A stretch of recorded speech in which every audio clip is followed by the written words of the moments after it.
the meeting of the Tennessee Wildlife Commission today. Thank you, everybody, for being here. I've asked Commissioner Haynes Torbett to lead us in a prayer and pledge.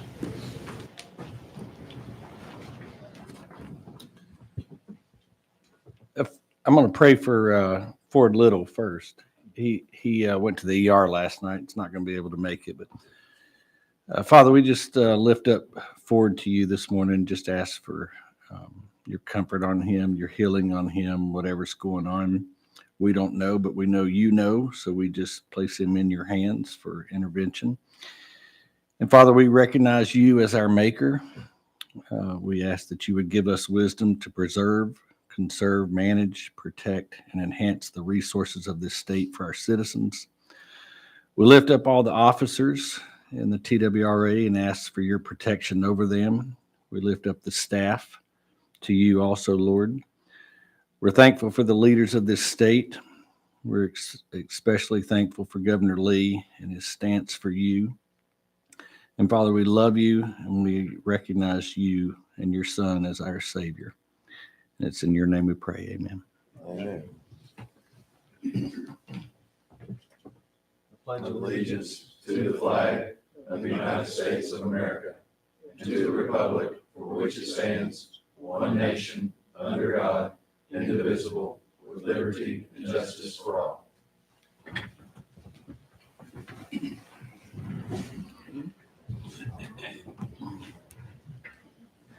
Again, welcome. We have a few visitors here today. If I mispronounce your name, I apologize, and you can come up and correct me. Clarence and Laura Dyes, TFHA, thank you all for always being here. Really appreciate it. Tammy Cook, Bill Cooksey, Horace Tipton with the Tennessee Wildlife Federation, Mike Butler with the Tennessee Wildlife Federation, Fred Walker, here on the Flintlock issue. Appreciate you. Trey Walker. Thank you all so much for being here today for this meeting. If Miss Mary Allen would call the roll, please. Bonnie Blue. Brad Box. Here. Stan Butt. Here. Greg Davenport. Here. Steve Jones. Here. John McCarty. Here. Rhonda Moody. Here. Chip Saltzman. Haynes Torbett. Here. Bill Cox. Here. Chris Devaney. Here. Chairman, we have a quorum. Okay. Commissioners, you've been previously provided a copy of the minutes from the last meeting. Do I entertain a motion to approve the minutes? So moved. All those in favor say aye. Aye. All those opposed, ayes have it. Minutes approved. Mr. Director Maxedon, do you have any comments today? Yes, sir, Mr. Chairman. I have a few, and good morning, members of the commission. Earlier this week, the Tennessee General Assembly actually wrapped up the legislative session, and it certainly was a busy one. It was a little bit of a whirlwind for the agency, but we want to say thank you. I really just want to say thank you to the Governor Lee and the General Assembly for all the hard work that they put in during this session. They actually are just like the commission. They give up a lot of sacrificial time with their families, and we're very grateful for what they do. One of our most important jobs as a wildlife agency is helping to educate lawmakers about what we do and why it's important. And as you look to the screen, if y'all will roll that up for me up there, Matt, this year we partnered with TDEC, the Department of Agriculture, Tourism, Economic Development, and other industry partners to host the first ever outdoor recreation day on the Hill. It was really a fun time. You'll see some of the members up there actually having a little shooting competition. We had our inflatable archery there. There was a little competition between the Senate and the House members. And I think the Senate would be happy for me to report that they actually beat the House members in that. But they had a lot of fun with it. It was a great event, and thankful for our team to be up there that day and all the different agencies to be able to represent to help educate them on what we do. We intend to bring a full legislative summary to you soon. Obviously, they just finished up on Tuesday. Blair's working on that, and we'll get a full report to the commission soon. And then this year's budget was $5 million. This is one of the first time the agency's gotten a general fund appropriation in a long time. We one time got some non-game funding, but we're very thankful again to the governor. We're very thankful to the General Assembly for providing this money for us. This money will be used for capital projects and some delayed maintenance that we've been working on. And we also were able to get the authority to use the Wetlands Acquisition Fund. So typically what we use that for is for purchase of wetland tracts and for maintenance operations. And now we're going to be able to use a portion of that for law enforcement salaries. So we plan to come back and actually hire some of our officers that we've been keeping vacant for a cost savings measure. So again, we're very thankful for that. Legislation was also passed. You heard Assistant Commissioner Akins mentioned this yesterday, but was passed to allow blaze pink as a legal hunting color. I know we have a couple of staff members that are very happy about that. Very excited the ladies will have this option. I think we've mentioned before that Tennessee is one of the states that has the most female hunters of any state in the Southeast. So we're very proud of that. This is going to be an opportunity. Doesn't have to be just ladies, men. Men look good in pink too. They say if men can pull that off, that's a big deal. But we'll be able to use this alongside blaze orange as you go out hunting for big game species. We faced some challenges this year in legislation that we're going to need to adapt to, such as the authority for this body to consider regulating drones for deer recovery, as well as abating permits. So we'll be coming back to you commissioners to go through that over the course of the next year through our real processes. And we're very proud of the work that our legislative director, we were very excited to get Ms. Blair Beatty on board this year. We're very thankful for all the hard work that she put in, the relationships that she has down there, and also the rest of our team members. We spent a lot of time having Tori Grimes and Daniel Cox down there. So thank you to all of our team that's been down there working very hard this year and building those relationships. So now turning to today's agenda, we come to what I think is one of the most significant actions that you all take on, and that's season settings, the vote on the hunting and the season, voting on the hunting and trapping regulations. Our staff have worked hard. We thanked them yesterday, but thank you again, staff members, for all the hard work that you put in. This goes on all year. I say a few months sometimes, but it's a year process to be able to prepare for this time and get that ready. Again, thank you to all the members of the public that are here today. We're very grateful. We wouldn't be here without our hunters and anglers. We're very appreciative of the ones that commented in, the ones that made the drive. Thank you for taking time to come over today. As always, we want to recognize that these decisions require careful balance of honoring the public input and maintaining our commitment to science-based wildlife management. Again, thank you, commissioners. I said it yesterday, but thank you again for all the time and effort that you've put into studying this. Have every confidence that today's vote's going to go well and reflect that balance. We take the science and present it to y'all. You take what you hear from your constituents, and it's the perfect system. We're proud of the way that that system works. So thank you for the commitment that you've made, the time that you've put into this process. Mr. Chairman, I'm going to turn it back over to you. Thank you, Director Maxedon. And let me just reiterate, just want to thank the governor and the state legislature for their support of our initiatives. I mean, it's crucial, and I think that their support really shows a lot about the agency. And I'll say this too, just to what Director Maxedon said. I went to the Capitol a few times this year, and every time I was there, I saw our team, working up there with our legislators. They just have a very good rapport. So I just want to thank them for their hard work. Do any other commissioners have any announcements or anything to say this morning before we get into it? Okay. Well, having said that, if I could bring up Lieutenant Colonel Shelley Hammonds for a special presentation.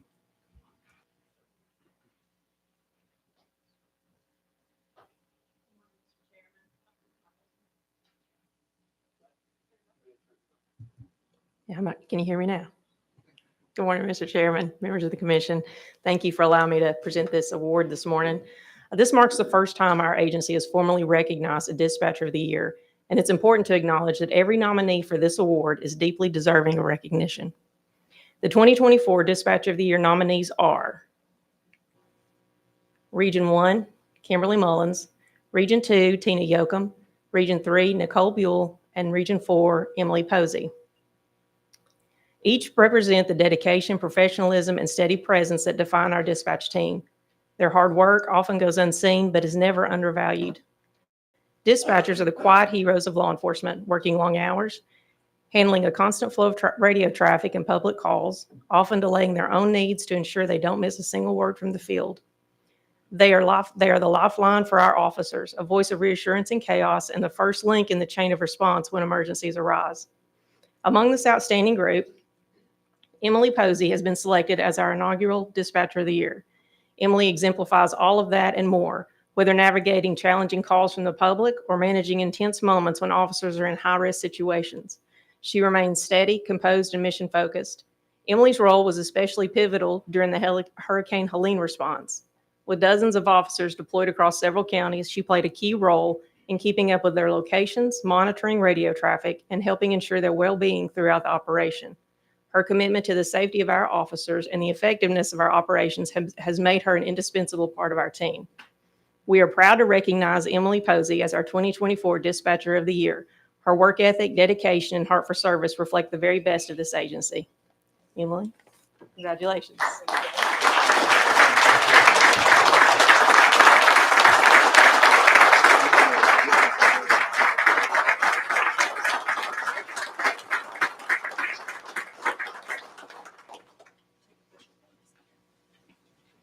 Thank you.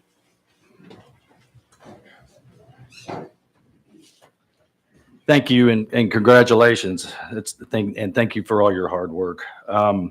We'll now go to the Fisheries Commissioners. The Fisheries Committee referred to revised sports fishing proclamation from the committee yesterday. Fisheries Chief Henegar, you are recognized to present this proclamation. Okay. Thank you again for allowing me to bring this to the commission. I'm bringing the Sport Fishing Proclamation 25-08 in front of you for approval. Just a quick reminder, this was a simple edit. We omitted the regulation that y'all passed last month, or in February, and we're just adding that in. You can see here where it was stricken from the list of lakes with no krill, no length limit, and it's been added with its own regulation of 20 fish, only 5 fish over 12 inches. So any questions from the full commission? All right. Seeing no questions, do I see a motion to approve the proclamation? I'll move it. Commissioner Box, do I have a second? Second. Okay, Rhonda Moody, seconds. All those in favor say aye. Aye. All those opposed? Ayes have it. Proclamation is approved. Thank you, Commissioner. All right, now it's time for the season setting, the time we've all been waiting for. We'll be moving a little bit slow and deliberate, but try to move this along. I want to recap the procedural matters. We will first move to the agency's proclamation before the commission. This will be done via a motion and a second. The agency will quickly highlight amendatory items from the committee yesterday, if any. Once we get the proclamation before us via motion and a second, we will discuss the proclamation and then take up the amendments as they are referred from the Wildlife Committee. The motion will be to accept, reject, or modify or amend the amendment. If there are no amendments to the proclamation or no objection, we'll call a voice vote to approve. If there are amendments of any form, I will take a roll call vote to modify the proclamation. Should the modification pass, I will take a voice vote to approve the proclamation. If the voice vote is not unanimous, then I reserve the right to take a roll call vote for approval purposes. Before we get started, I want to recognize Wildlife Committee Chair Commissioner Davenport. Do you have anything else to add? No, Chairman. Thank Okay. Well, Chief Benedict, if you could come up to the podium and we'll start the process.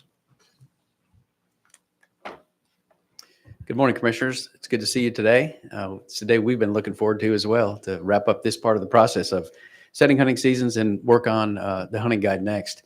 Thank you for your time and your deliberation. It was mentioned yesterday by the director and this morning and many commissioners for your interaction throughout the last couple of months as we've deliberated these topics and shared information with you all, both in emails from the directors and agency, as well as some informational meetings. So we've got a lot fewer slides today for you, but we do have these 5 proclamations here with the agency changes as outlined yesterday by the assistant chiefs, and also one recommendation from the Wildlife Committee. We'll start with the statewide big game hunting season proclamation 2503. There were no amendments on this from the Wildlife Committee. This covers the big game species listed there. It also includes the fluorescent pink allowance. I did want to just take a moment and there were talk about turkey season open dates, start dates rather. There was discussion yesterday back and forth about the season dates. The agency's recommendation this year is really no change, right? We recommended last year a season, you all changed that. And so the recommendation this year was no change.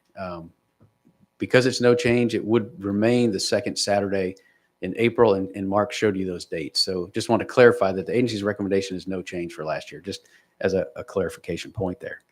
So again, with no changes from the Wildlife Committee, we recommend passage of Proclamation 2503, statewide big game hunting seasons and bag limits. Do I have a motion to approve the proclamation? I make a motion to approve Proclamation 25-0. All right, Commissioner Jones, do I have a second? Second. Commissioner Torbett, seconds. All those in favor say aye. Wait a minute, sorry.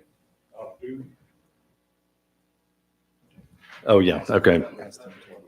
Apologize. Okay, yeah, I need to ask you to withdraw your motions, please. Okay. Commissioner Torbett and Box, or Jones, withdraw, yeah.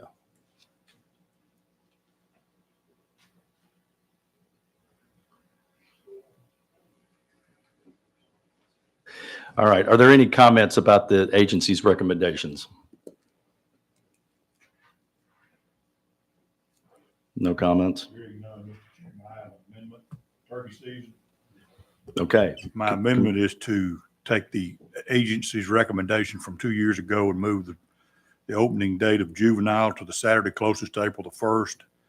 And the following Saturday is the opening of regular season. I acknowledge that the calendar for a couple of years doesn't really, they're one and the same, but I don't see how that matters. When it does matter, it moves it back where it's earlier. We're in Southwest Tennessee, and I'm sure all along southern border of Tennessee, Mississippi's been opens their juvenile season on March the 8th. The regular season on the 15th. We're a month later after that. Mississippi's has a 3-bird limit. They open March the 15th, and their turkey population is 240,000 estimated, one of the largest in the country. So it kind of proves to me, as our study did, UT study, that 2 weeks doesn't matter. The only reason we want to kind of hold on to it is because of the juvenile, and I get that, but the juvenile is opening at the same time the regular season opened for 40 years in Tennessee, closest to April the 1st. So I think it's better for the hunters, and it doesn't affect the resource at all. And I put that in the form of a motion, please, sir. yeah, Commissioner, thank you very much. What we're going to do, and this is my apologies, I'm not a very good reader. We are actually going to, I want you to hold that amendment, Commissioner Cox, and we're going to invite comments from the public on this whole big game proclamation. Are there any members of the public that want to comment on the proclamation that we're about to discuss?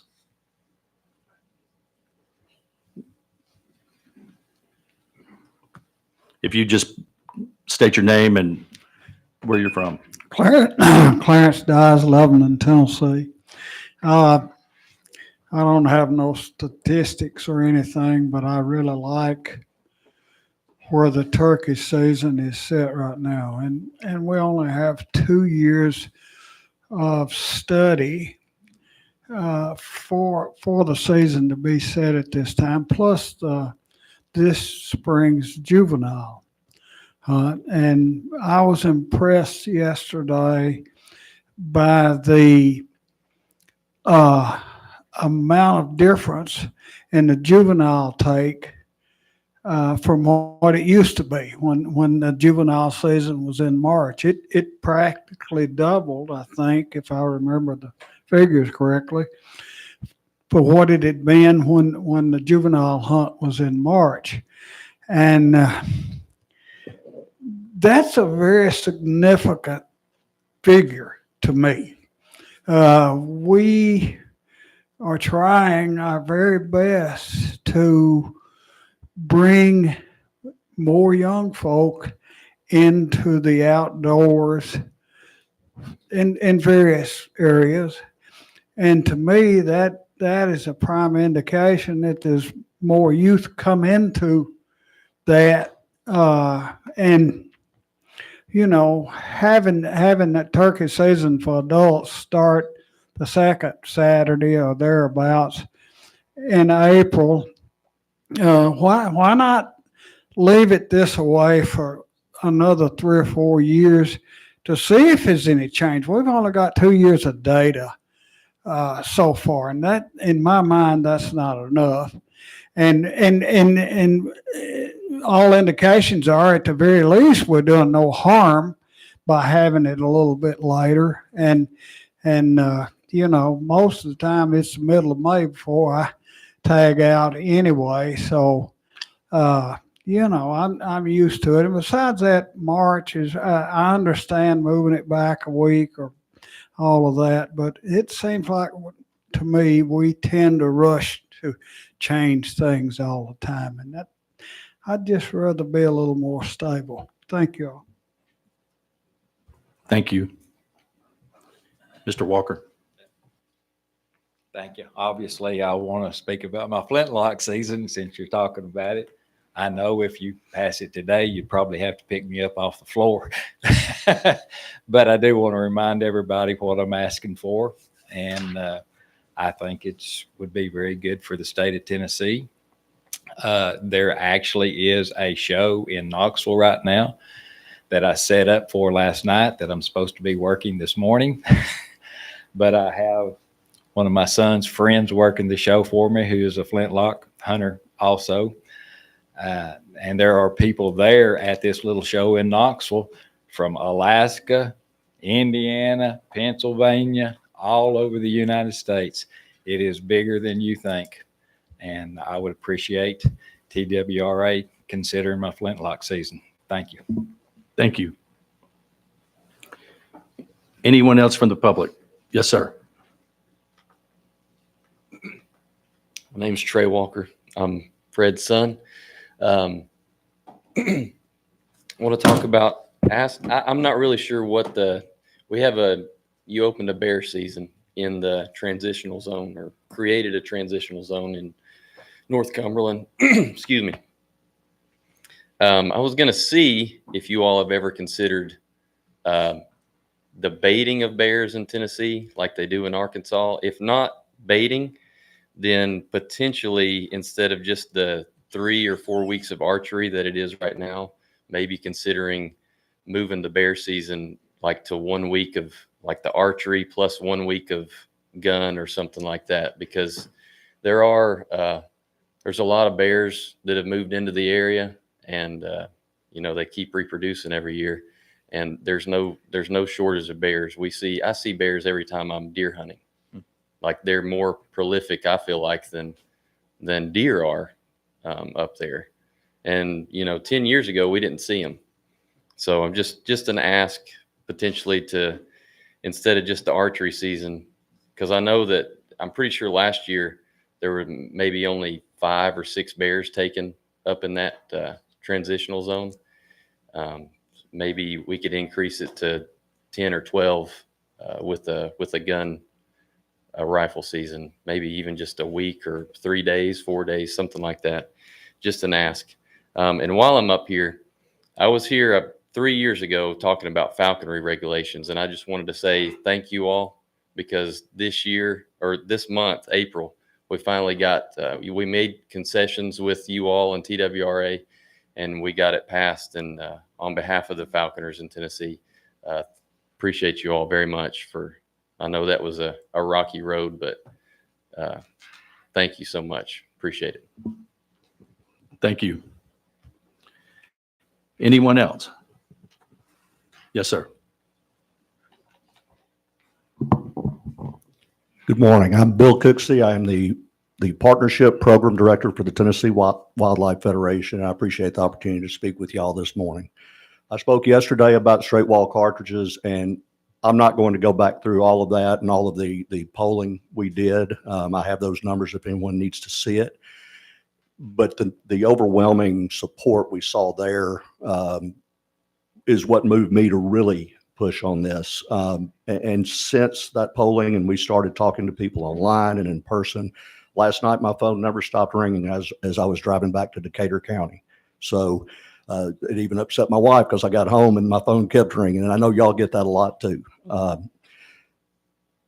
So that got me really more inspired on this. And some of the things I've heard yesterday and throughout all these conversations over the last several weeks, traditionalists, that's often talked about. I am one. I mean, I'm a duck hunter and a turkey hunter. That's what people know me as. And if I had my druthers, we wouldn't have spinning wing decoys in the duck, in the duck woods. We wouldn't have full bodied, gobbler decoys with fans in the turkey woods. I don't have my way, and I'm not asking for that. But that's a traditionalist mindset, and I understand it. But I think the spirit of the intent of muzzleloader season has long since been out the window. We have now custom muzzleloaders that shoot out 400 or 500 yards, and I hear stories out west of these custom built guns that going 800 and 900 yards. I can't imagine pulling the trigger that far, but they exist, and they're perfectly legal here. With the straight wall cartridges, you end up with a rifle that is accurate about like our average inline muzzle loaders now. The advantage is they're lower recoil and they're easier to load and handle. When I worked at Avery Outdoors, when Mississippi legalized this, we had a little sporting goods shop and people were coming in and buying straight wall cartridge rifles for their wives, their kids. There were people who physically were unable to handle muzzle loaders who got these rifles, and it allowed them to get in the deer woods during muzzleloader season. So I would ask you to please amend Proclamation 2503 to allow straight wall cartridges during muzzleloader. And finally, real quickly, turkey season, we asked yesterday that the season be moved to the opening day, be moved to the first Saturday in April.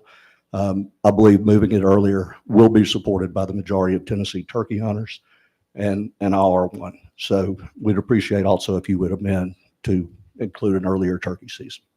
Thank you. Thank you. Anyone else with a comment?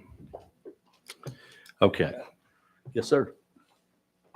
So I'm new here, and I just wanted someone from TWRA to kind of come up, maybe Joe or somebody, and tell the stance of the agency Yeah. for where we are right now. I think what we might do, Commissioner, if you don't mind, is if somebody offers, when we discuss that on the amendment part, we'll get into that, I think, if you're okay with that. Okay, perfect. Mr. Chairman, I'd like Commissioner Cox? I'd Yes, like sir. for Dan Gibbs to kind of give us a little quote or whatever on this gentleman's request for the bear. We've got a lot of bears, and I'm not sure what the seasons are, and see what he asked. Why don't we do what he's asking for? Dan Gibbs, Region 4 statewide bear program leader. Immediately, I'm a little bit confused by what he was saying. I was telling Mark, I'll give you a break and talk with you because he mentioned North Cumberland and the transitional zone. Well, North Cumberland's not the transitional zone. It's zone 4. What county? Yeah. So we did open zone 4 to gun hunting this past year. We'll continue to monitor that. But harvest was a little low, but it was the first year. But we'll talk some more. We're already doing what he's asking. Yeah, we opened up zone 4 to 2 days of gun hunting this past season. Private land only, yes. But we're in North Cumberland Wildlife Management. Well, we always start conservatively and move forward with that. And we'll continue to look at our bear seasons every year and expand. But we did open up gun hunting, and they're killing a lot of bears in zone 4. With the population doing what it's doing and growing, why would you not put it on the WMA? And I know you're cautious, but golly, you've been cautious, and we got bears everywhere. Well, it's a dog hunt, and we have elk, and we have OHV on North Cumberland. So it's a dog hunt. Okay. Yes, sir. All right. That answers that question. Thank you. Okay. Thank you. Any other commissioners? Are we sure it's a dog hunt on the WMA?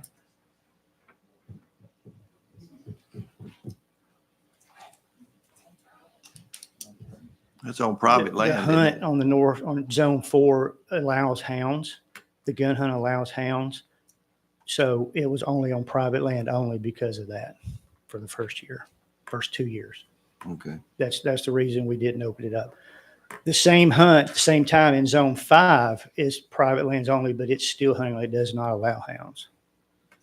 And it's because of So the- his request was to allow, how long is that hunt? it's a 2-day hunt. 2-day hunt? Yes, sir. Not 2 And- weeks? No, it's 2 days. And if you look back at every hunt we've ever had as an agency, when we open up gun hunting to bear, it's always late and it's always very conservative because we want to see what kind of impact we're going to have, what kind of participation we're going to have, and then we'll evaluate at that point. As I said, I don't have the numbers with me, but zone 4 is killing a lot of bears. I believe they killed, Fentress County in some years has killed over 50 bears, just Fentress County with archery equipment. So they're very effective at harvesting bears in zone 4. So we wanted to be very conservative with that. And then obviously hounds on North Cumberland with the elk in OHV, it opens up a lot of things for us. So we have to go slow. Okay. Can I ask if the gentleman that spoke have any input to that?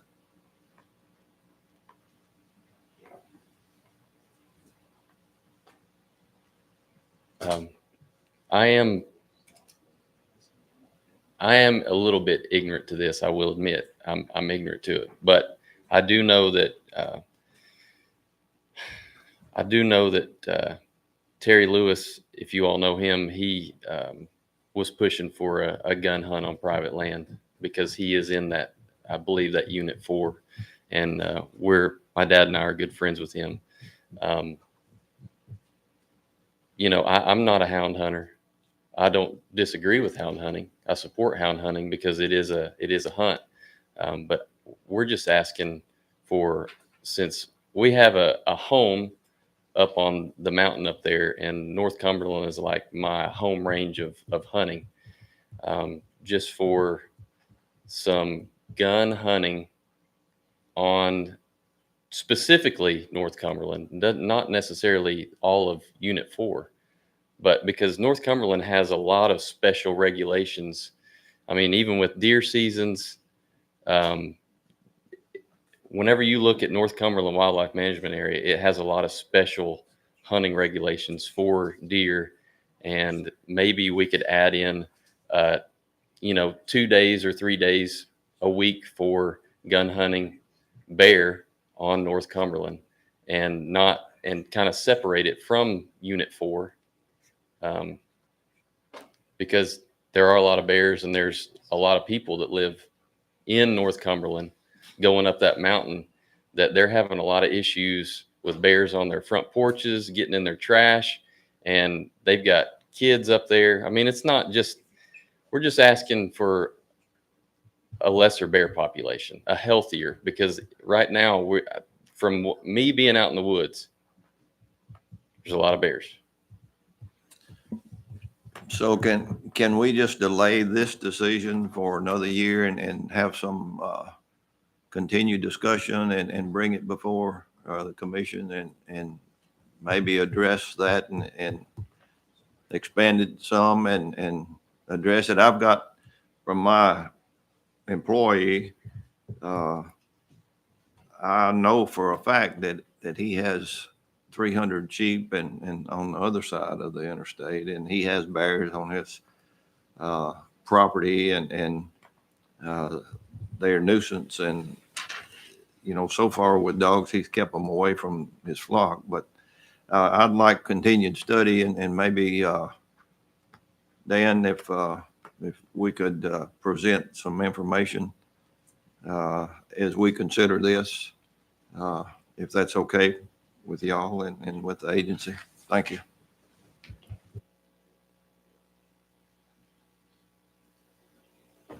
Chief, if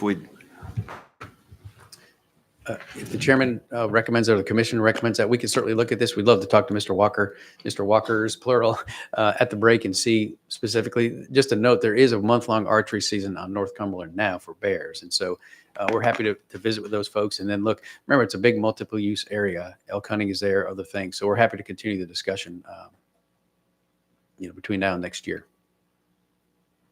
Mr. Walker, do you have anything else to add to that, or? willing to communicate with us, we're happy.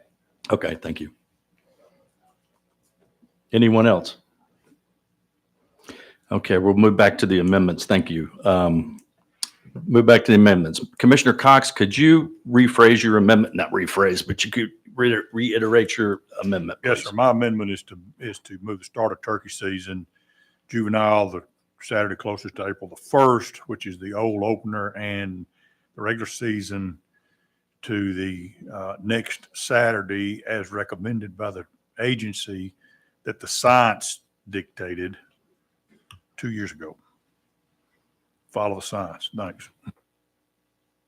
Okay. So we have the amendment from Commissioner Cox. Do I have a second? Do I have a second from any commissioner? Okay. Seeing no second, we'll move forward on the next item. Are there any other amendments?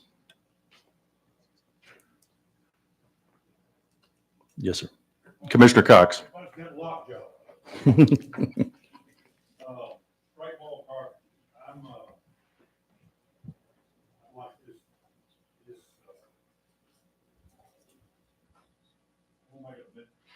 I'm gonna make an amendment to allow straight wall cartridges if we have to in the muzzleloader season. And I'd like to change it to a primitive weapon, not to call it a primitive weapon, but in the muzzleloader season, which, and I'll ask Joe to give me what they're comfortable with if it passes, but it's basically a single shot break action, falling block, rolling block action with exposed hammer, 35 caliber or larger, firing straight walled handgun and rifle cartridges or shotgun slugs. But Joe, I believe you've got a description of what, if it passed, what you'd be more comfortable with. Yes, sir. Commissioner Cox spoke with me after the meeting yesterday and mentioned this was coming. So we put together a few slides based on my understanding of what the recommendation was. And you mentioned also the Mississippi definition. So what I have on the screen is, again, this is a kind of a commissioner request.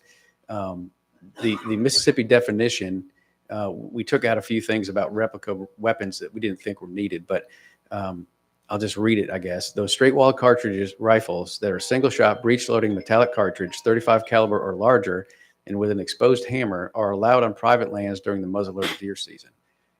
And so the discussions with the general counsel, this would be, if the commission takes this up and passes it, this would be an addition to the big game proclamation, and that verbiage would go into the, as an asterisk, if you will, to the muzzleloader season. We did not include shotguns. That I didn't realize that was part of what your request was for. And I also, I guess, just to provide a little bit more about the agency's position on this as background. Y'all have seen this slide. This is a slide that Mark showed last year. This topic was discussed at length as we went through the state, across the state, and reached out to hunters and members of the public and different partners as well about all the pieces about the Adaptive Harvest Management Program, including what the season structure might be. The focus groups discussed this. The full public input was asked these specific questions. What you see on the screen is a summary of the public comments. You see there's 817 about additional weapon types during muzzleloader season. This summary is a computer software generated summary of this. If you buy something online, a lot of times you'll see a description, or if you're, we're looking for a review of a boots or something like that. This is how they do this now.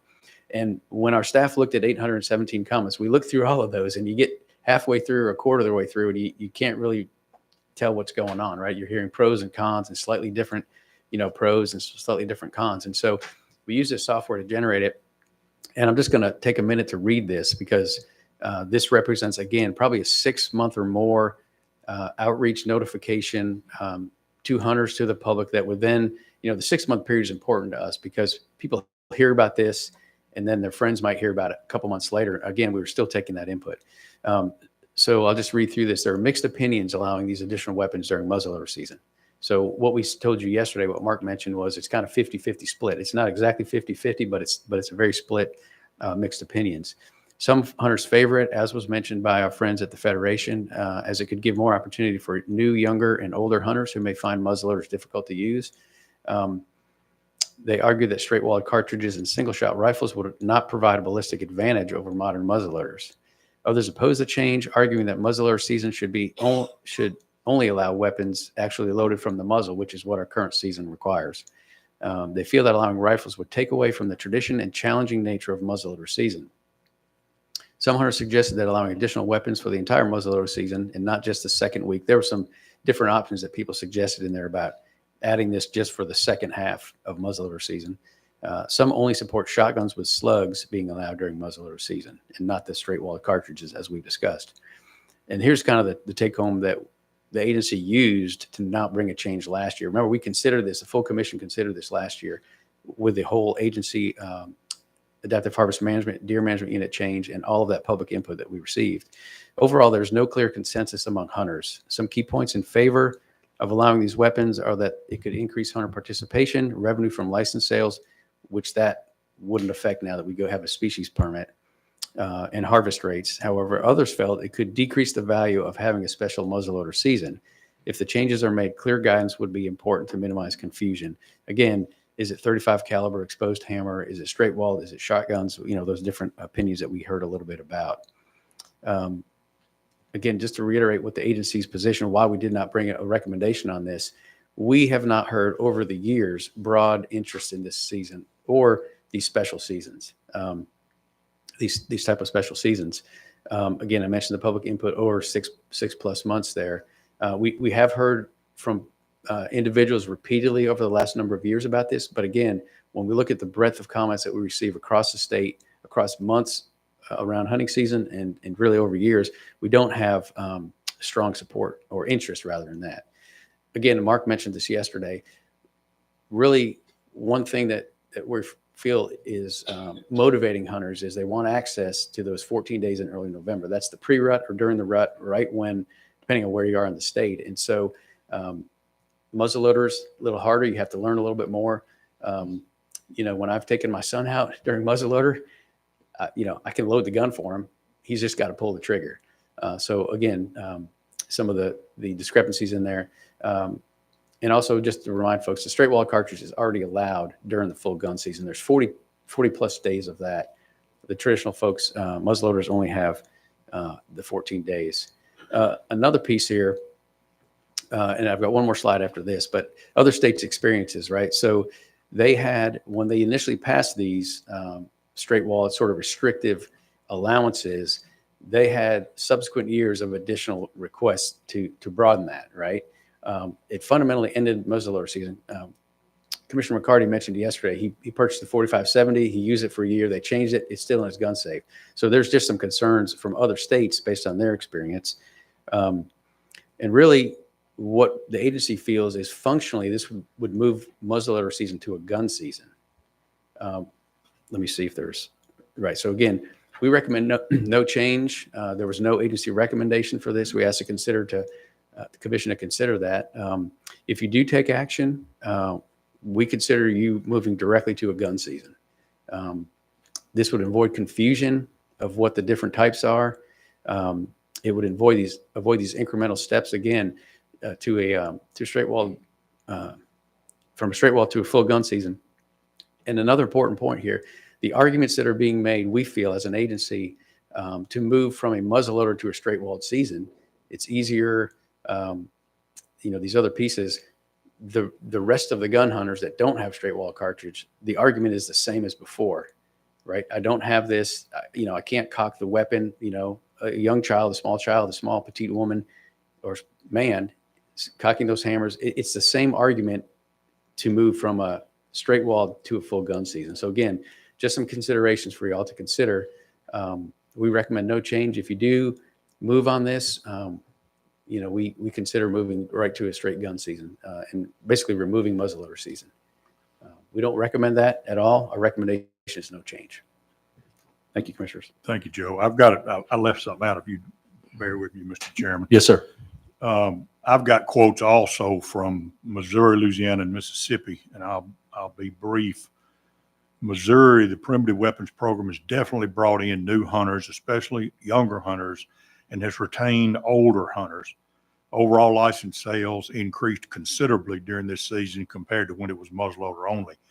Now, we are going to a species, but if you have more hunters on the ground, then you do increase your income. Louisiana primitive weapon season is extremely popular. As you can see from my license sales, Type 52 permit itself, for the overall license sales, this change has added and kept many hunters during this period. Mississippi sales increased dramatically on implementation compared to the last year of muzzleloader season and demand has maintained. So if people want to keep shooting the muzzleloader, that's fine. But I think it broadens it's kind of like the crossbow. The world didn't come to an end, and it won't if we do this. Commissioner Cox, before we discuss this, could you reiterate your amendment, and then we'll go from there? Joe, what's your verbiage? May I see that again? Yes, sir. It's on the screen. Again, this is my understanding from your recommendation yesterday, Okay. Slightly modifying the Mississippi verbiage. Then my motion is as the agency has defined. Those straight wall cartridge rifles are single shot, breech loading, metallic cartridge, 35 caliber or larger with exposed hammer on private lands during muzzleloader deer season. And leave off pistols and handguns and shotguns. Okay. Having heard the amendment, that's the motion. Having heard that amendment, do I have a second? Second. Okay. Seeing the second, do we have any discussion? Any commissioners want to make a comment or a question? Commissioner Davenport. Thank you, Commissioner Devaney, Chairman Devaney. This latest round of it hit me about a week ago. So the commission really hasn't had, I think, adequate time to formulate their thoughts on it. I remember when I was very young, I can't remember what year we started the muzzleloader season, but it was in the early to mid 80s, I believe. Okay. I'm not in my dotage yet. And I remember the first deer I killed with a muzzleloader, and I just thought, this is so fantastic that I've got this extra time to get out here and do this. Not once did I have a thought like, I got to load this thing. This is a pain. It was just such a blessing for me. So I really feel like I agree with the agency that if you do away with this, if you change this, you're not going to have a muzzleloader season anymore. It's gone. And as far as the long range calibers, that's pretty much a rich man's game. I mean, I think the best of the West long range muzzleloaders around $10,000. So it'd be interesting to know how many people actually shoot those type weapons. So the other thing I'd like to add is we already have a lengthy gun season in Tennessee. Our bucks get pretty much hammered for a long time in this state. And I think anything you do to add pressure to that harvest is going to lead to a diminished buck age structure, which fortunately or unfortunately, that's what most hunters are after, is a trophy buck. So I don't support changing the season. I would like to go with the agency recommendations, and it looks like at least half the respondents support keeping a traditional muzzleloader season. Thank you. Thank you. Anyone else with a question or a Yeah, Mr. comment? Chairman, Yes, Commissioner Budd. I'm going to be like Commissioner Moody and say I'm all over the place on this because I've, like you, Greg, have heard all the arguments, have heard the passion behind many of the arguments. To address Mr. Walker's request for a flintlock, I think the agency's recommendation would allow for your concern there if you market it and establish it like you have in Knoxville and maybe with David Crockett State Park being in Lawrenceburg, you could start one of those down there, or you could start a rendezvous or anything. And with the muzzle loader season as it is and the agency recommendation, then nothing prohibits you from doing that. As far as the straight wall cartridges, and the definition that's put up there, then I understand the passion. But I would like Commissioner Davenport to at least put this off one more year and let's do some research, really dig into it and have more input. And I know that there are a lot of people out there that are passionate about this, but there are also a lot of hunters that would like to leave it like it is. So I would support the agency's recommendation as well at this point. Anyone else have a comment or a question? I have a question. So how many states have implemented, well, how many states have like can anyone answer that? Like a dual muzzle loader straight wall cartridge? I don't know that we have that. I'm going to look at Mark McBride, my assistant chief. He's dug into this more deeply than I have. Yeah, I don't mean to put you on the spot. I probably should have asked that. While you're trying to figure that out, if you can, my second question is, you were saying in Mississippi, it was a slippery slope.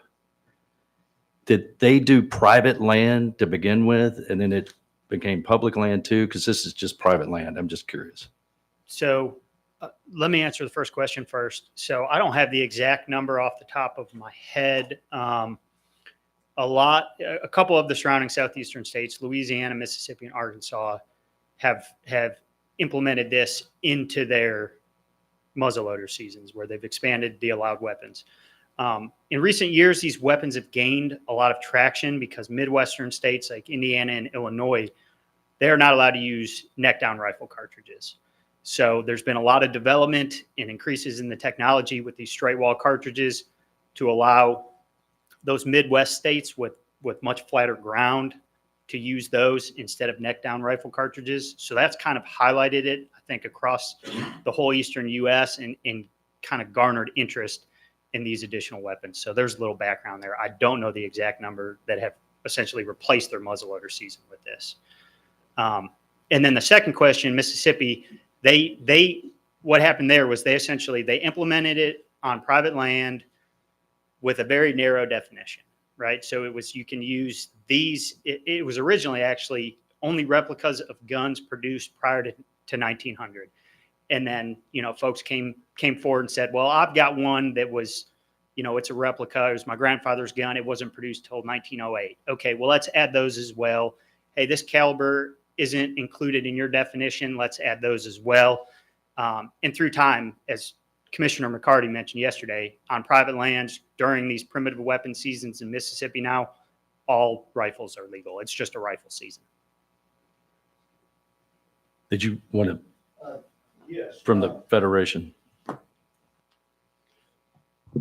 So online, this question about the Midwestern states came up, and a lot of people were saying they don't have a rifle season, and that's not exactly true. They have zones, like Eastern Arkansas. I don't know if it's still the case. They have a shotgun-only zone in part of Eastern Arkansas because it is dangerous to have bullets that fly 1.5 miles, 2 miles, So there are zones where it's shotgun only, and yes, they're straight wall, but then they also have rifle zones within those states where it's deemed safe.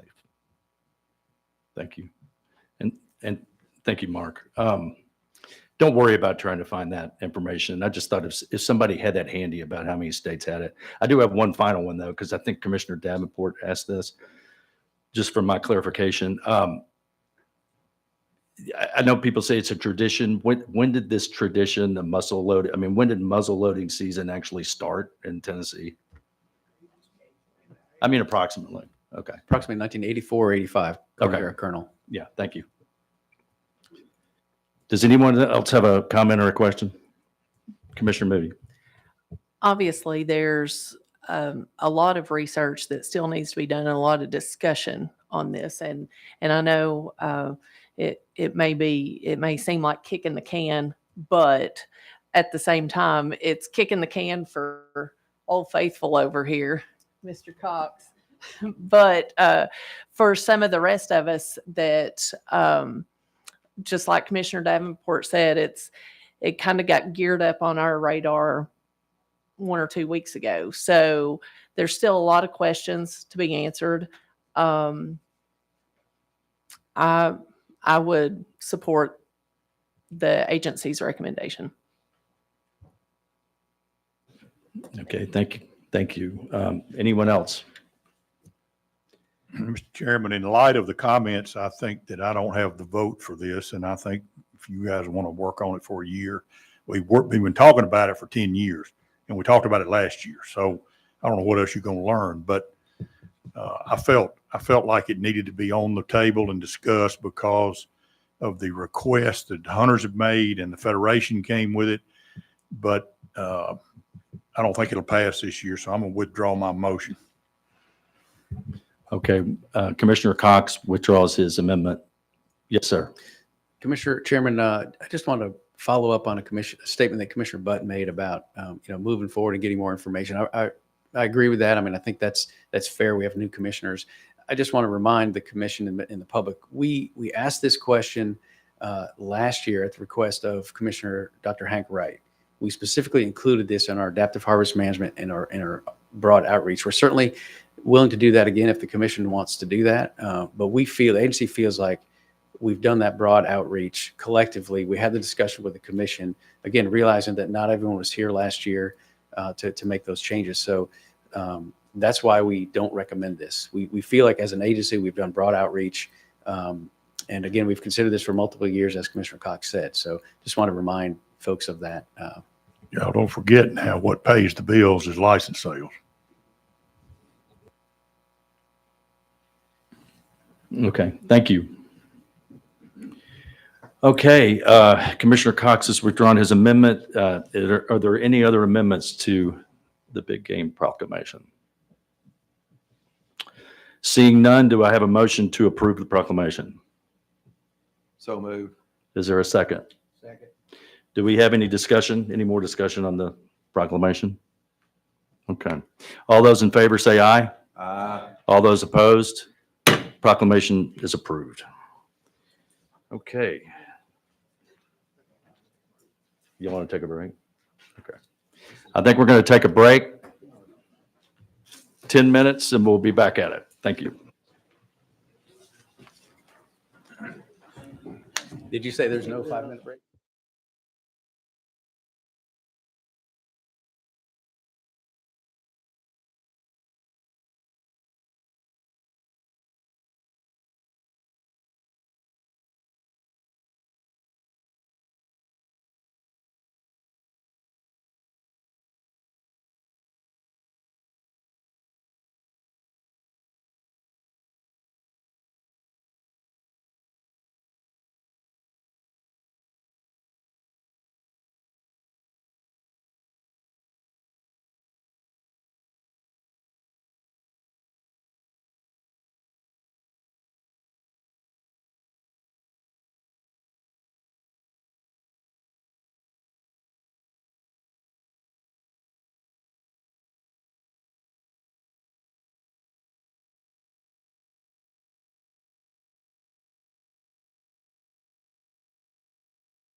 Okay, we're going to bring this back to order. We're going to start now with the Proclamation 25-04, the Migratory Gamebird Hunting Seasons and Regulations. To do this properly, do we have a motion to approve? Do we have a motion on this Migratory Proclamation, Migratory Bird Proclamation? So moved. Do I have a second? Second. All right. Seeing a second, do we have discussion? Do we have members of the public who would like to make a comment?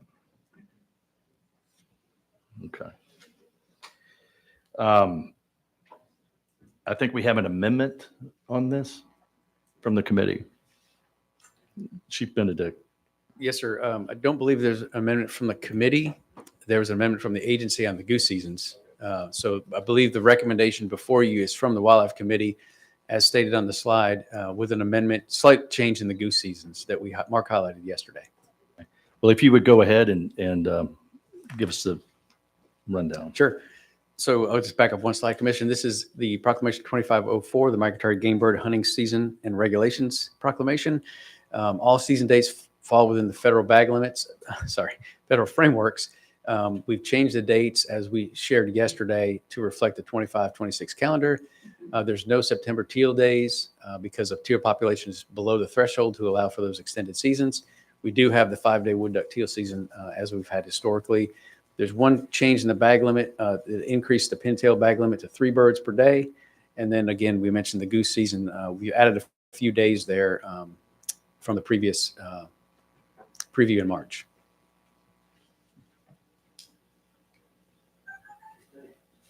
Are there any questions or discussion?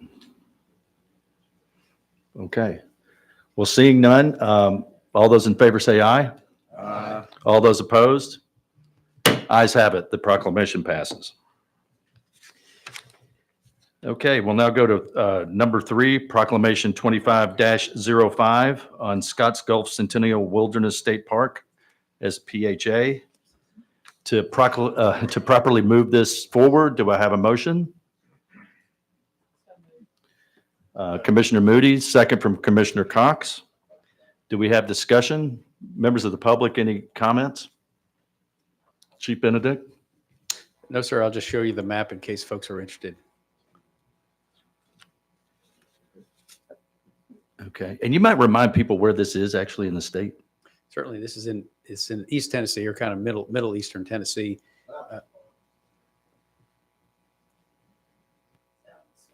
South of Sparta. I'm sorry. Yes, it's right just north of Bridgestone Firestone, W-May.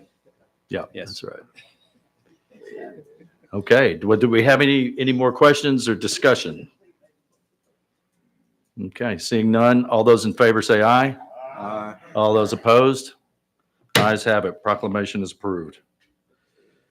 Now we have Proclamation 25-06 on the Wolf River State Forest as PHA. To properly move this forward, do I have a motion to approve? Do I have a motion? Commissioner Box? I'm sorry. Commissioner Moody, seconds. Do we have any discussion or members of the public who will make a comment? Chief Benedict? The same thing, and just show the slide that we shared yesterday. This PHA is just north of Wolf River, W-May in West Tennessee. Okay. I mean, this is 5,000 or 5,500 acres that was part of Ames Plantation Correct. that they sold out of their 18 or 20,000 acres. They sold this parcel. Yes, it's owned by the Department of Agriculture currently. Okay. Do we have any more discussion? And by the way, there are no deer on it because the CWDs killed them all. Seriously. Any more discussion or comments? Seeing none, all those in favor say aye. Aye. All those opposed? Ayes have it. We'll now move to Proclamation number 5, 2507, Wildlife Management Areas, PHAs, and refuge hunting limits and miscellaneous regulations. Do we have a motion? Commissioner, do we have a second? Second. Commissioner Moody seconds. Do we have discussion from the public? Anybody have a comment? Any commissioners have a comment or statement? Chief Benedict. Thank you. So just to recap the proclamation, we shared, Wally Aiken shared yesterday the statewide WMA changes as well as individual WMA changes. The Wildlife Committee took action yesterday to amend the proclamation on Cheatham Lake particularly to, they amended the rest day closure on Cheatham Lake away from what the agency recommended. And got a few thoughts or reminders on this. So here's the agency recommendation from yesterday. Again, we want to add language to prohibit all activities in the impoundments during duck season. During the closed days, which are Monday, Tuesday, and Friday. The rationale for this is to address disturbance issues. Some of the gentlemen that spoke yesterday talked about hikers and walkers around on closed days. This was to address that activity as well as hunters in the impoundments. This recommendation was brought about Cheatham Lake to the commissions for their consideration to create consistency on this WMA. Other WMAs that are waterfowl WMAs have rest days, and there's no activity allowed within those. So this would be, if this amended language passes the full commission, this would be the only wildlife management area that allows public in there during rest days. So we heard yesterday, the gentleman mentioned, and you all have heard from Dr. Brad Cohen for a number of years now about the importance of rest days for waterfowl. The agency wants to honor the true rest days, the intent of those closed days with this recommendation. Again, to bring consistency to this WMA with what is in West Tennessee. Excuse me. This is the amended language. You'll see it in bold there from the Wildlife Committee yesterday. They made an exception to basically close the rest area and make it open access from 10 a.m. to 2 p.m. during those rest days. And again, just some agency concerns. We understand that rest days are important. You could have one person in there disturbing the ducks, but the next day, everyone feels the effect of that disturbance. You could have a lot of people in there for those times that disturbs ducks. Again, everyone that would hunt the next day would be affected by that disturbance. Again, just to reiterate, the language in the Region 1 wildlife management areas that relates to this, that we're trying to be consistent with, states that the WMAs are closed to all activities in the sub-impoundments on rest days. In those areas in West Tennessee, where there's probably more hunters than maybe in Middle Tennessee, those hunters have adapted. We've not heard those requests to go in there during rest days. Just like the gentleman spoke yesterday, they understand the value of rest days, and Region 1 folks haven't come to us with this request. That being said, the agency feels that if the commission does pass this amended language just for Cheatham Lake, we would get subsequent requests from hunters in West Tennessee, all across the state where these closures are, to be able to go into their WMA from 10 to 2. So functionally, we feel there's a danger that allowing this change on Cheatham Lake to allow folks in during that time period on rest days could ultimately result in no rest days on public waterfowl areas. And the agency does not want that. And I don't believe hunters want that holistically. So just some considerations for the commission here as you consider this one line in the proclamation. One action you could take is you could revert to the agency recommendation. In essence, that would strike out the Wildlife Committee's amendment, right? Another option would be to leave it as is, which would really strike out the entire agency recommendation, which would result in no change at Cheatham Lake, right? So you could leave it like it is, or you could move it to a 7-day hunting season. The disturbance for 4 hours with multiple people going in and out of those WMAs on every rest day, the impact to the birds could likely be the same as having a 7-day hunting season. So again, just respectfully provide those options from the agency for the commission to consider. I've got a question, Mr. Chairman. Yes, sir. Commissioner Cox. Joe or anyone, how many blinds are on Cheatham? Does anybody know? And I wonder if this group that came yesterday, how many of those blinds they represent? How many they got? Wes Winton, the Region 2 Wildlife Program Manager. There's 35 blinds on Cheatham Lake. do you know how many blinds the carriers hunt? Did they say 2 or 1 or? I could add to that. I could add, based on what they said yesterday, I think they referred to last year we had a blind or 2, and last year they the previous year they had a different one. Just remember that this is a computer draw, random probability here. So they may not have a blind every year, in their names. They may hunt blinds, but it's odd to me that we've got 35 blinds there, and you've got blinds in all these other WMAs that have rest days, and it doesn't just freeze at Cheatham. So we've only got 1 blind holder, or perhaps 2 that are concerned and having a problem. I don't know, and they admitted they like rest days. I just don't know how we take that away from everybody because we've got 1 request, and I'm, sympathetic to their problem, but everybody else that hunts West Tennessee, they got rest days, got the same problem.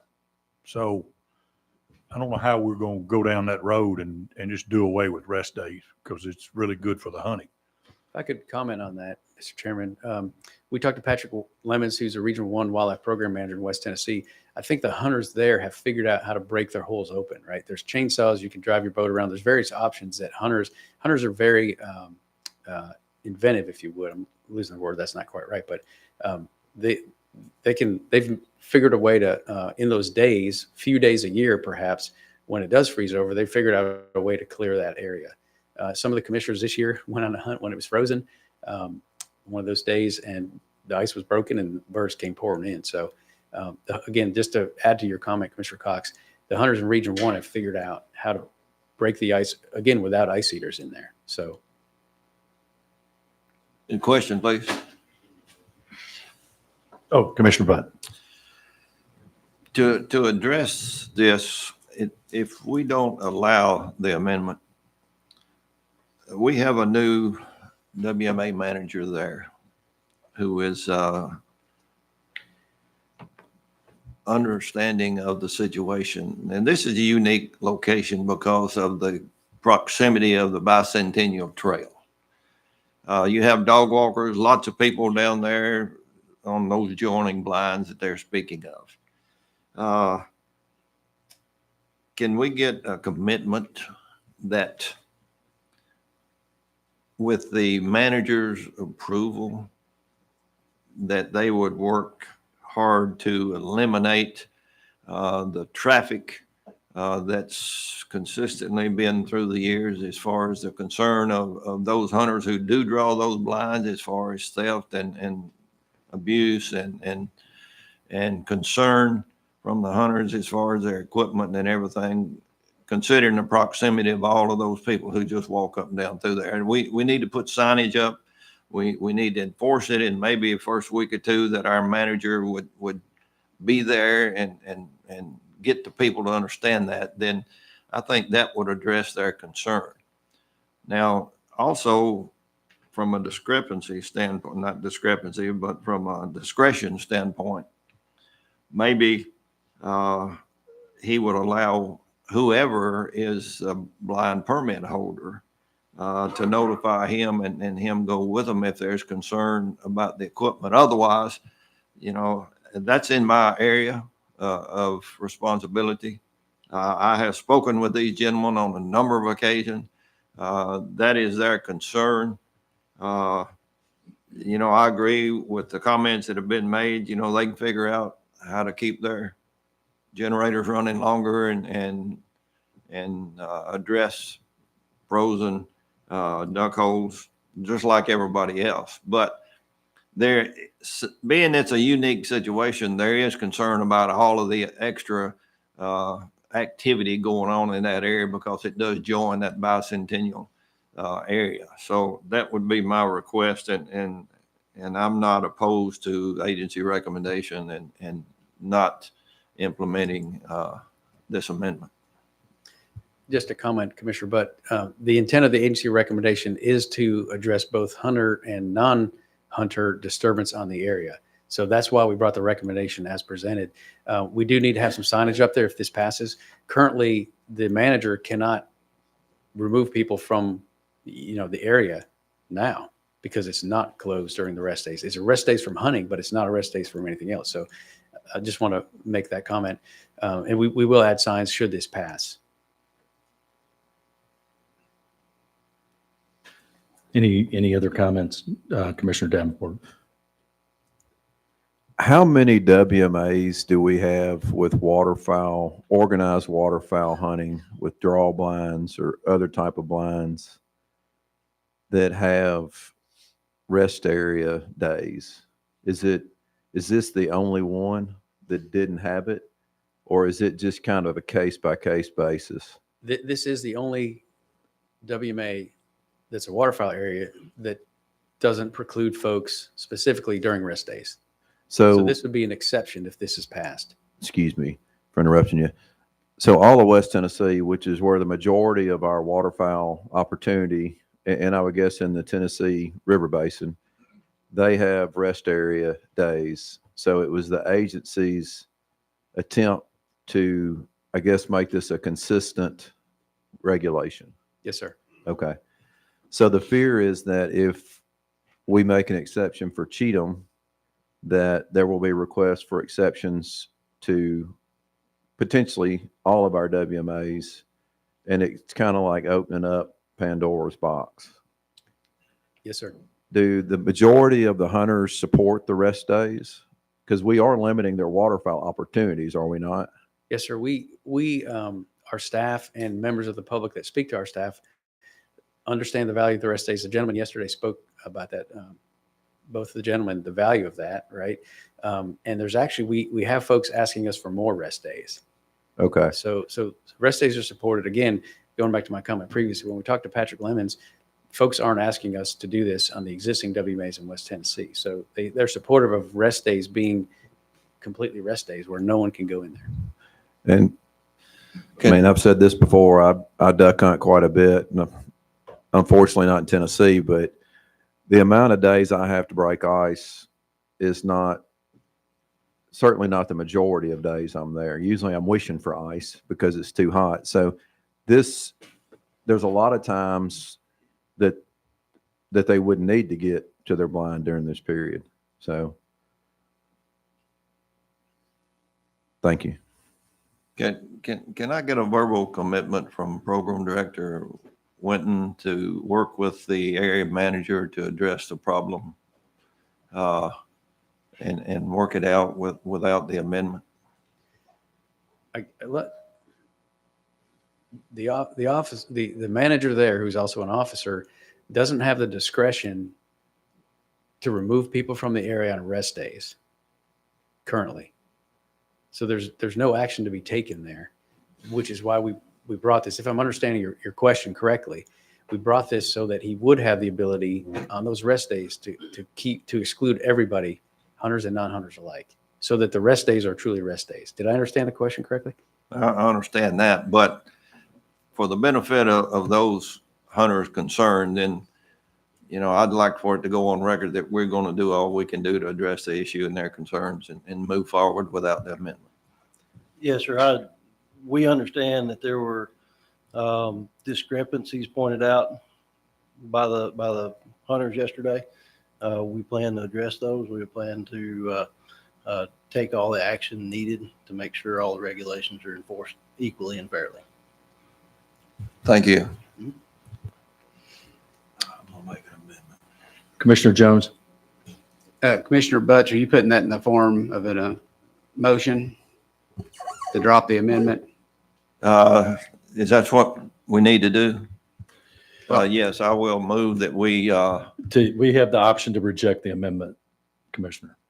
Yeah. So based on the commentary we've had today and the commitment by the agency to rectify some of the issues that the folks brought up yesterday, I would second your motion to drop the amendment and revert back to the original recommendation by the agency. So we have a motion from Commissioner Butt to reject the amendment. We have a second from Commissioner Jones. So we'll move forward with a vote. All those in favor say aye. Aye. All those opposed. Ayes have it. We reject it.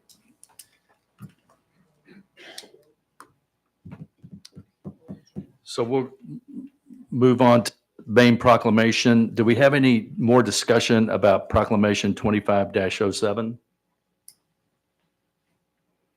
Okay, seeing none. All those in favor say aye. Aye. All those opposed? Ayes have it. Proclamation passes.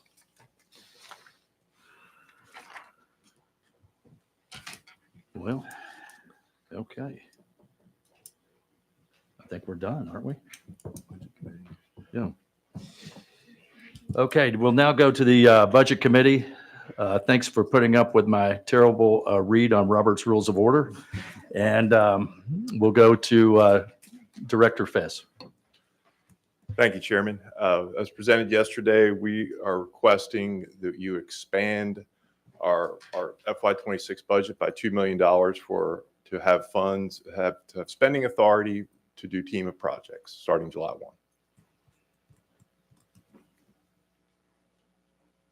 Commissioners, do we have any questions or discussion about this? Do we have a motion to approve? So moved. Do we have a second? Second from Commissioner Jones. All those in favor say aye. Aye. All those opposed? Ayes have it. Thank you. Next presentation, please. This next presentation is an emergency rule, and we'll hear from the chairman. Okay. We are now in a rulemaking hearing section of our agenda today. As Commission Chair, I will serve as the presiding officer for the rulemaking hearing. The Tennessee Fish and Wildlife Commission will be considering an emergency rule. Agency staff has copies of the proposal and red line for anyone that would like a paper copy. The order of the proceeding will be as follows. The Tennessee Wildlife Resources Agency staff will present information relative to the proposed rule change or new rule. I will recognize the agency staff member accordingly.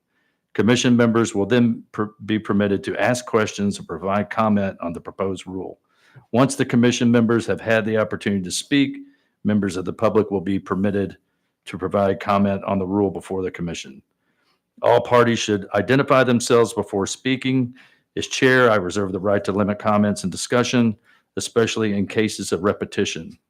Generally, this will not be a question-answer session. Members of the public will have, as always, have 3 minutes for their comments. After an opportunity for public comment, the commission will vote via a roll call vote. With the order of proceedings established, I will now ask Director Fiss to come forward for the presentation. Thank you, Commissioner. We bring this emergency rule amendment to you for 1660-02-12 on boating education in response to a recent change to the statute on the boating education certification. And basically, it removes the requirement for the examinations to be proctored, and it does some other housekeeping work, but that's the main crux of it. And I'll go through those details now. So the first change is to define the process for the boating safety education certification.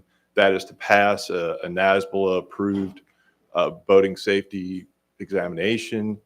And then next, also, or in conjunction with that, they purchased the safety exam permit for $10, and which is sold at those places. So they get their permit, that gives them the number, then they take the test, and then they're certified.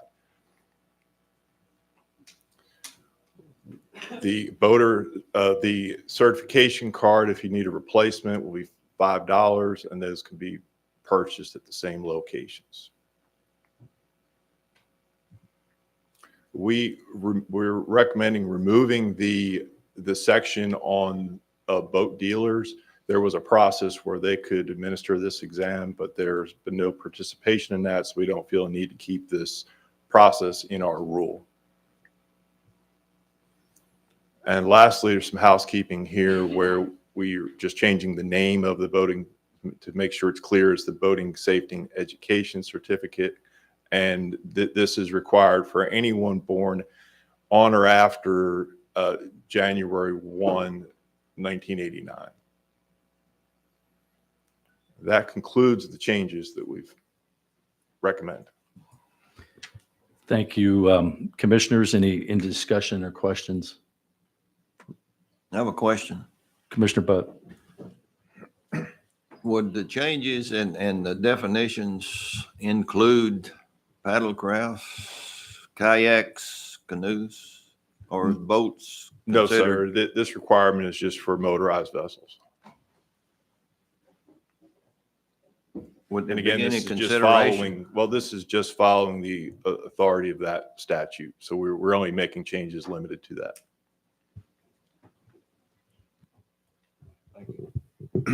Mr. Chairman and Commission, there was one point just for clarity. The General Assembly legislation that Deputy Director Fiss mentioned, it removed the fee in favor of putting it in rule. So we bring this emergency rule just so that we can continue to collect the fee. We will be bringing back the final rule to you once we have the time to convene a public hearing in accordance with statute. This really just moves the General Assembly's intent that they passed the legislation on, just to put that fee in rule. That way we can continue to collect it. And then we will come back with a permanent rule later that will look substantially similar to the one before you right now. Any other commissioners? Are there members of the public that would like to make a comment? Okay. Seeing none, could we call a roll, please?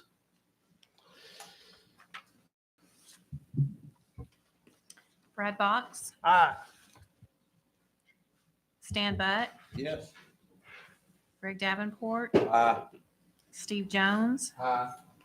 John McCarty, Rhonda Moody, Haynes Torbett, Bill Cox, Aye. Chris Devaney. Aye. All ayes. The rule passes. Thank you, Commissioners. Well, thank you all for this. Concludes the meeting. Just want to thank everybody. Does any commissioners have anything to say before we adjourn? Commissioner Cox. As usual. I went through goodbyes last month, so I won't make this a long deal. I thought I'd be here for another year. The Speaker's office called yesterday and they've asked me to resign so they can appoint their new commissioner. And I'm obviously going to oblige them, even though I'd like to stay. So I went around and spoke to everybody yesterday, and everybody's so nice, and I appreciate that very much. And unless there's a disturbance in the force that I don't see, I'll be back, but I'll be a guest. I'm sure that I appreciate the agency and the commission's got some challenges, but I think this is an extremely talented group, and I have all the faith in the world that you'll come through with flying colors. So thank you so much, and I'll miss you, but I'll be back to visit. Thank you. Any other commissioners? Mr. Chairman? Yes, Commissioner Butt. I think we had intent of introducing year-round coon hunting based on council's encouragement and research into this. And would it be appropriate to ask for a motion to do that with consideration that there are private acts on the books and possible codes that need to be considered? So my question to council is, do we make that motion to make it year round, or is there something to be said to do it with all of those considerations to be made, or do we need to wait? So that's my question to him. Well,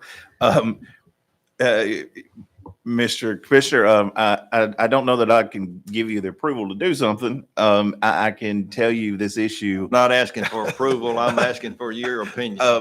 The issue is it's a complex one based on the years of the statute on coon hunting and coon training. Tennessee for years had separate standalone statutes that each year when we look at what we do relative to coon hunting and coon training, we have to navigate around this almost of a Swiss cheese of regulation. And, in 1986, the Attorney General suggested to the General Assembly that they repeal a couple of those statutes in favor of letting the commission create a standardized, clear, and standard that's not vague. So, and just looking at this the last couple of days, this would be one that I do feel it's appropriate to have the discussion with members of the General Assembly so that you all can do this. Now, if you all look at it on a broader scope, I would ask that you make it contingent on obviously the statutory provisions, which have to take precedent over commission action. But we're here to serve, and we'll find a way to do it. I would probably ask Director, the Wildlife Chief, Joe Benedict, to talk about this just a little bit so that we would get the correct proclamation that you would need to amend. And that way we can at least have it in line for you all to vote appropriately. Well, I think we have to open up for everybody in Proc. And with that, that's my request that we do that. And with that request, Chief Benedict.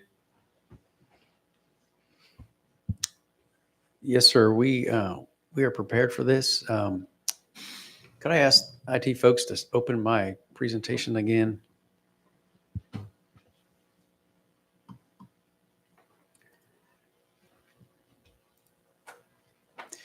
Bear with me here 1 second.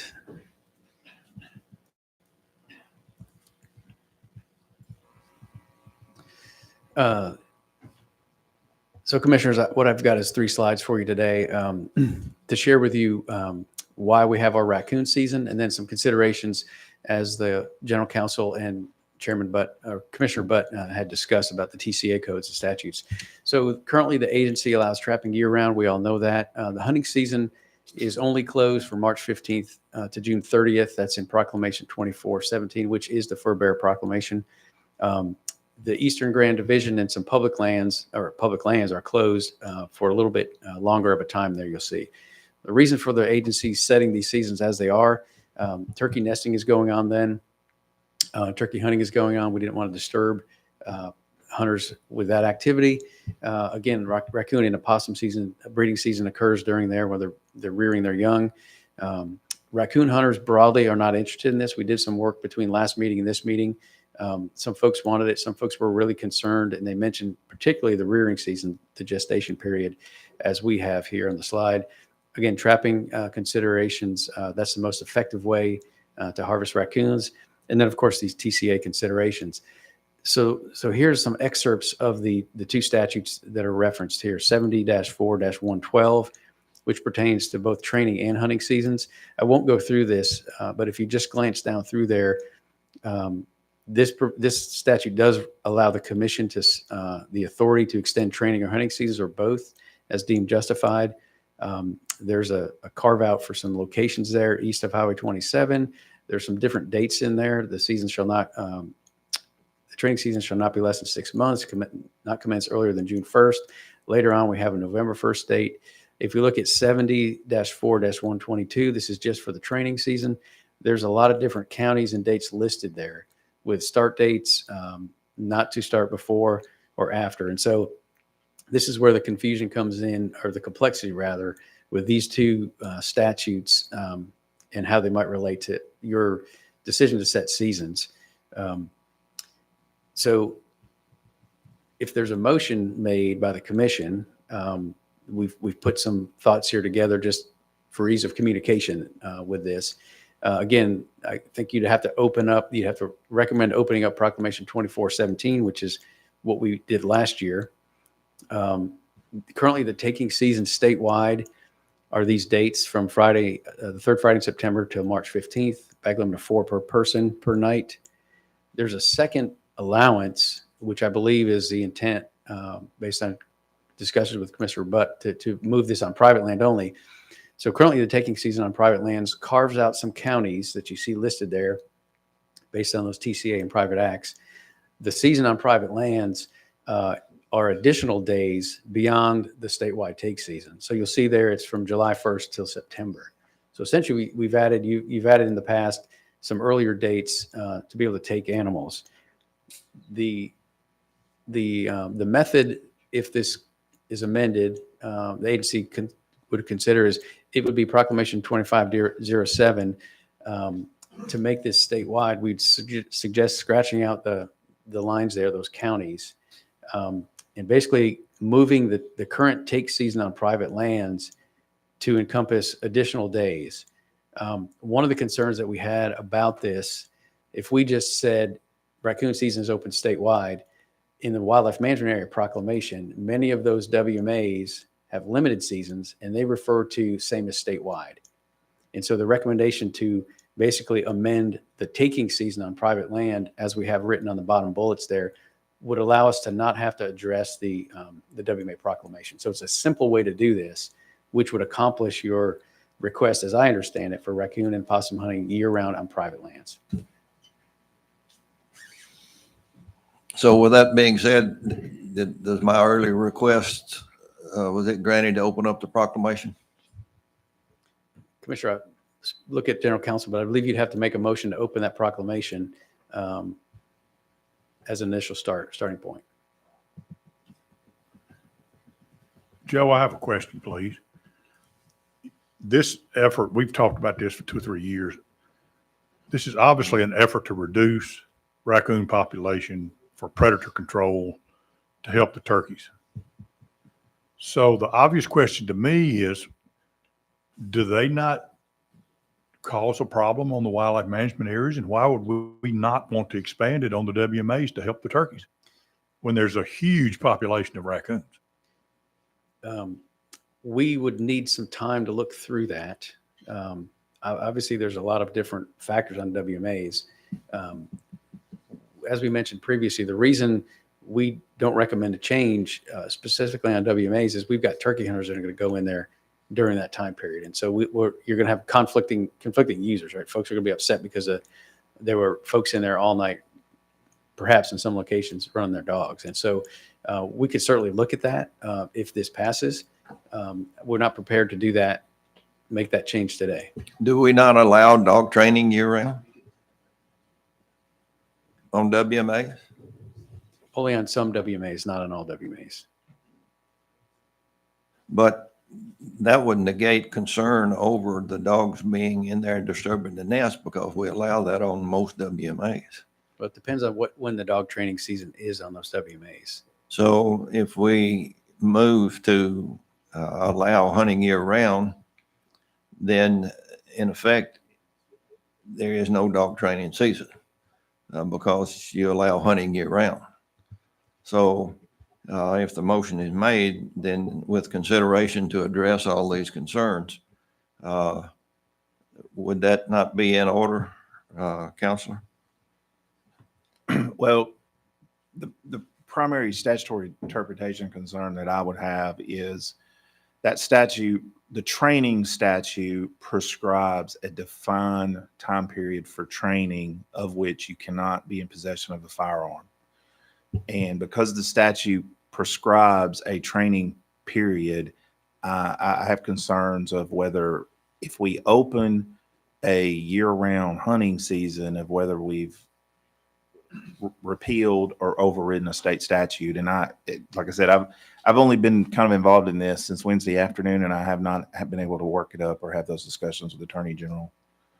And that was my recommendation. My broader recommendation is, like, we could try to repeal the statutory hurdle, the statutory issues, so that the commission can really make a broad approach and be consistent across the state here. So can a motion be made to expand the hunting season year round, predicated on and put a date of next year predicated on being able to achieve the goals of cleaning up all this at the recommendation or at the acknowledgement of AG that we have issues that need cleaning up, and his recommendation is that we do so? I mean, I think, yes. I hate to say that I'd hate to say that you'd bind the future commission, because if we try to clean up the statute, that's going to take the next legislative cycle. We could have all of this ready to go by season setting next year, presuming that we get favorable legislative effect of, I don't know that I can speak any further than that. But does not 70-4-112 give us the authorization to expand dog training and hunting? Does it not say deemed justified? Commission has the authority to extend training or hunting season or both as deemed justified? No, it only says hunting season, and it's only effective for the one statute, for the one provision in 112. So what you're telling me is 122. 122, I believe, is the hurdle. Yes, Yeah. sir.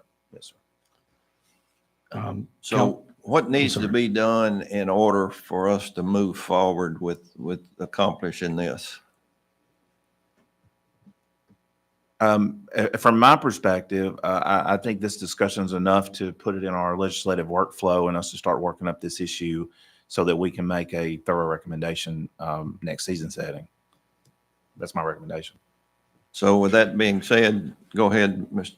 Commissioner Collins. You know, even Counselor, even if this didn't pass next year, it seems to me that getting rid of these private acts that confuse everything would still be a positive. So you could still work on that, even if that didn't go to season setting next year and it didn't get passed, you'd still accomplish something that was confusing in the regs. It definitely would allow the commission to have the broader latitude that it needs to be consistent across the state. Yes, sir. So what if the commission exercises their authority predicated on all of those concerns being adjudicated?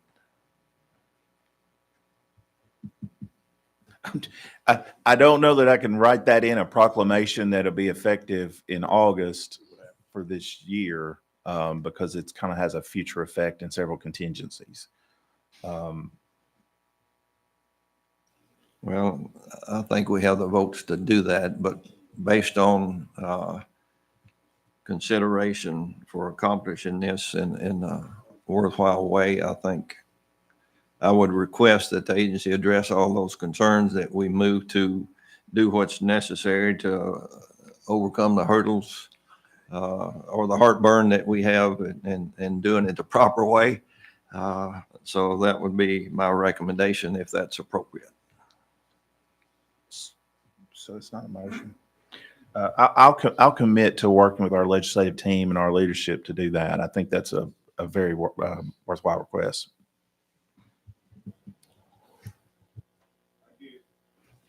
Commissioner Butt, yeah, thank you very much. I mean, it's a very important issue, but very complex. So thank you. One other thing I would like Yes, to sir. say based on this, that if you go to the Tennessee State website, and the raccoon was recognized as the state wild animal in 1971. The reason that it was recognized is, one, the cultural hunting of the raccoon in Tennessee, and two, the cultural association of Davy Crockett and the coonskin hats. So hunting of raccoons in Tennessee is an age-old tradition, and we've implemented all kinds of rules and regulations around it. When I think that we've complicated the issue. So I just wanted that said because I think a lot of people think it's a sacred cow like albino deer, and so that's not good management of our wildlife, in my opinion. Thank you. Thank you, Commissioner Butt, and appreciate your work on this and continued work on it, and we'll all work with you. Anybody else from the public or commissioners? Do you have any more comments? Anybody from the public? I'll say one final thing. Commissioner Cox, thank you so much for your work. Wish you were going to be here another year, but I know that we'll still be working with you. Thank you very much. And I'll commit to taking up his passion. that's a big commitment. But The commissioners, thank you for your patience on this. It's probably our most important, besides the budget, our most important meeting. Thanks, members of the public, for coming here and your passion for what you do. Do I have a motion to adjourn? A second? All right. All those in favor say aye. Aye. Most event closed.